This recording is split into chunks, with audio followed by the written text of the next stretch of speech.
I'm Roniel, I'm DaRon. and today we're going to talk about something very interesting from our diaries of a digital forensic investigator. Today, we're going to talk about why digital forensic is not a game and why you shouldn't let your IT folks play in this stage in this area because a lot of people think that because we're in IT that we also can do everything else. Yes. There's a reason why people who have trained and they get paid and they're sought out like Duran to do what they do because they have the experience and been doing it for a while. So just because I did system administration doesn't mean I can do digital forensics. Just because I'm a penetration tester doesn't mean I can do digital forensics. It's a whole nother area in this field, probably even on its own, like it holds its own weight. So it's totally different. So I'm gonna let Duran talk about some of his experiences, some of the things that happen, and again why you shouldn't play with. I know you've been involved at least in one or so of the investigations. One of them was an interesting one where was the Russians compromised the system, then they sold time to the Chinese who wrecked up the systems, and I'm sure that was good fun had by all, except obviously the system administrators. And one of the things that I see time and time again in many of these cases is companies, and I don't know if it's because the IT folks push for it or if it's because the company's trying to be, I don't want to be mean here, but cheap, but Probably cheap. probably. Oftentimes you'll then see the IT folks come in and the first thing they do is they touch the system. And when I say touch the system, I mean they're going all over the thing. They're scanning it for viruses and malware. They are going through the logs. They are opening up files all over the place. What people do not realize is everything that you do after you believe there has been an incident destroys and muddies up the waters. And it makes it difficult then to prosecute someone because now we open up the possibility for them to say the logs have been tampered with. We open up the possibility for them to say that the data that we see, the activity that we see, doesn't belong to the perpetrator, but instead it belongs to IT being IT and screwing everything up. The integrity of the image is completely, utterly, totally lost. And it gets worse. I had one recently where the IT folks asked because they had someone, I believe it was someone who was security qualified and they do general security for the organization, but they asked, okay, well, what do you suggest we use for forensic software? And I gave some different options and I said, well, you could use autopsy, you could use FTK, you could use this, you could use that. And what I found out later on, when they didn't, I don't believe they found anything because they came to me to help. uh, they had installed autopsy on the victim machine and run autopsy on the victim machine. What? Wait a minute. Check time. So they ask you what tools to use, but they don't know that you should not like you should get an image, a copy of it. You Yes. don't like yeah, that just tampers with the evidence.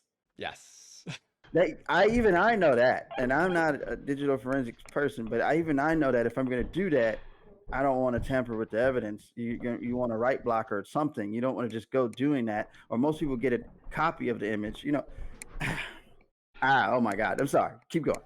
Yes. Well, that's exactly to the point. That what I think was the most disturbing for me was I had explicitly said you need to get an image, you need to do all of this against the image, and that didn't happen. And that's actually really common because, as you know, uh, the different branches of IT do not speak a uniform language. We don't. we use the same terms and they have completely, utterly, totally different meanings. Even in security, Yes. we have different meanings for every goddamn thing. Yes. And I was actually going to get into that. You're exactly right. Even in security, we have different meanings to the point where I can be talking to someone who does network security.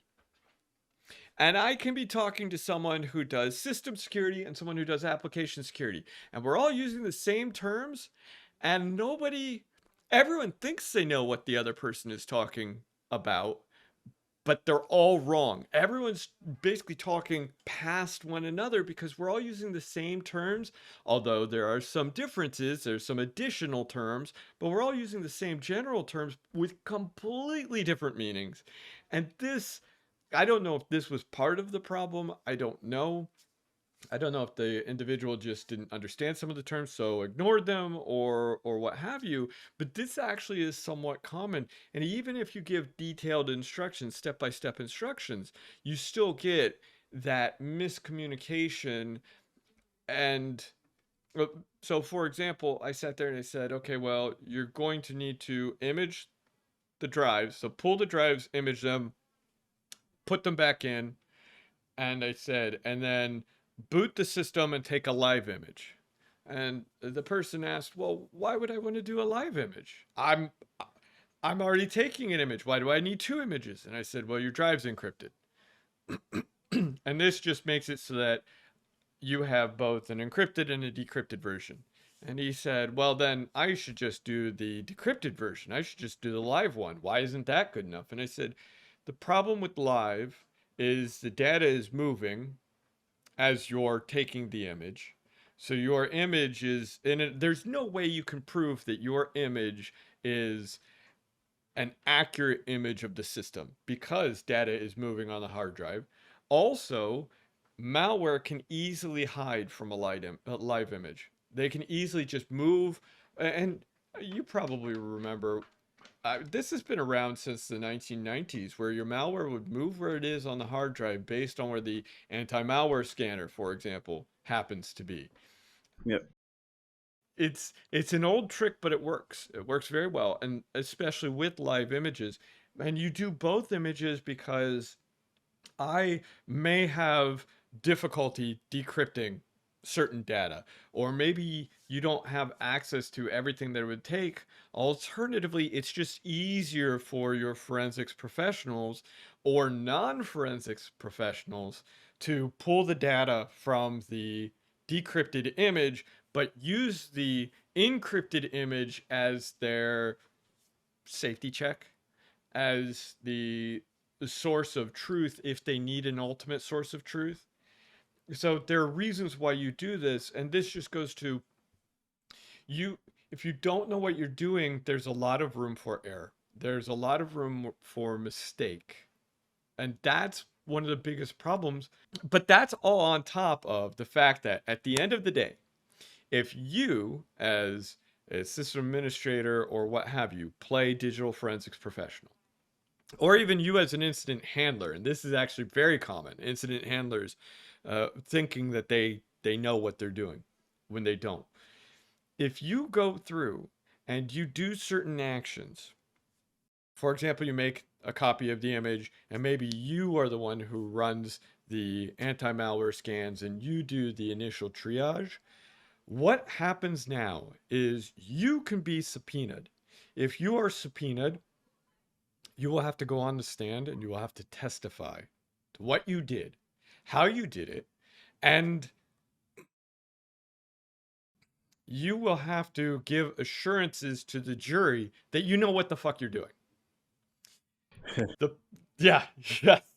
The problem is the opposition will stand in front of you. They will probably rip you apart.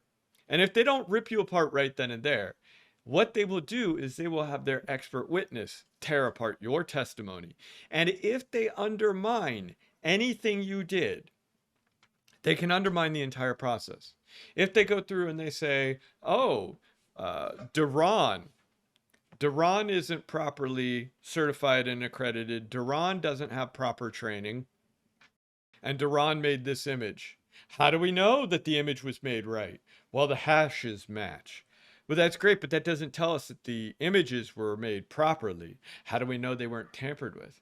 Well, we have the hard drive still preserved in evidence. Well, that's great, but DaRon imaged it, so DaRon touched it. How do we know DaRon didn't muck up the image?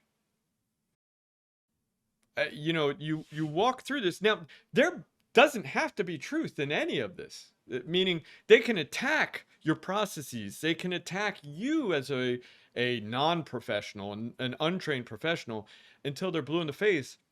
All they have to do is get the jury to doubt. Reasonable doubt. It's exactly right. They don't have to prove that DaRon sucks at digital forensics. They just have to make the jury think DaRon sucks at digital forensics. And that's one of the things everyone forgets, is at the end of the day, if you are involved in the process in any way, shape, or form, all along that line, you can be held to account by getting called to testify. Alternatively, you can muck up the entire process so the organization can't take someone to court anymore. And at that point, what are they getting? Yeah, that's just as a side note, so people understand. This also relates to penetration testing or consulting. If you undermine other people's reports, then that could look bad on the person who did the report. And that all it takes is for a company or a client you work with to think that, oh, okay, well, if you messed up on this, then you probably messed up on everything else. So why should we pay you? And why should we be here? We're going to probably take our stuff somewhere else. So that's another thing. This is also kind of coincide with each other, that you need to know what you're doing. You need to be specific. You need to understand what you're doing, because, to be honest, in my experience, there's no room for error Yes. in this field. Like, you make one mistake that could cost you. Yes. So Yes, I think that's something that a lot of people really don't understand, is so much of security. Number one, it depends on the goodwill of the other entities. But number two, it depends on trust and the name that you have for yourself.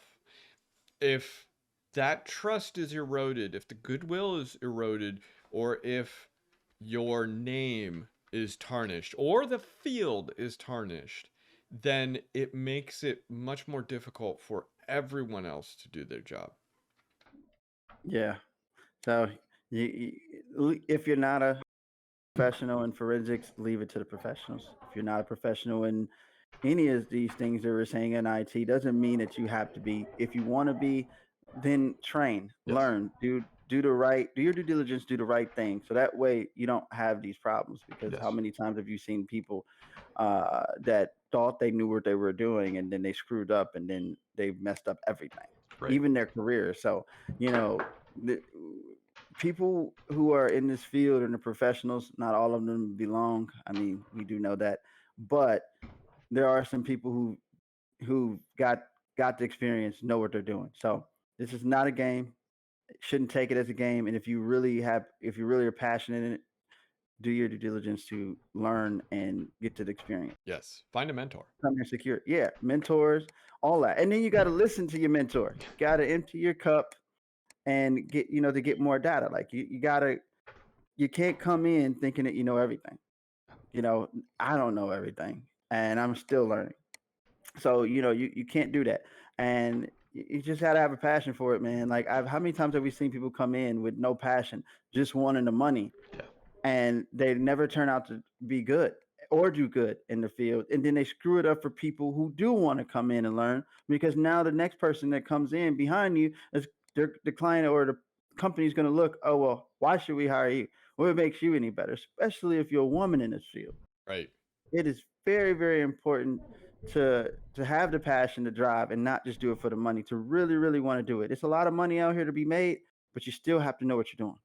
Yes, a woman or minority in general. Or minority. Yeah. Anyone. I'm just saying in particular, it is hard for minorities, women, all, to get in. I'm not going to go into that particular part, but I'm just saying in particular, I want to see more minorities in this field.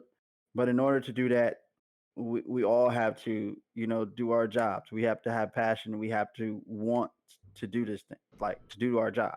We want to be good at what we do, so we can show the people that we work for, other people that you can do the same thing too. But it's not about the money. Yeah. You're not going to succeed if it's all about the money, because eventually you're gonna hate doing it.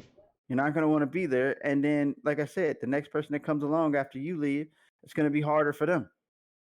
So Yeah. definitely leave it to the professionals if you don't know what you're doing, and if you do, then keep growing. Find your mentor, get better. If you don't, again, find your mentor, learn, get better.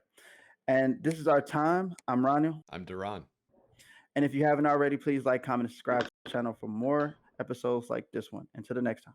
Have fun.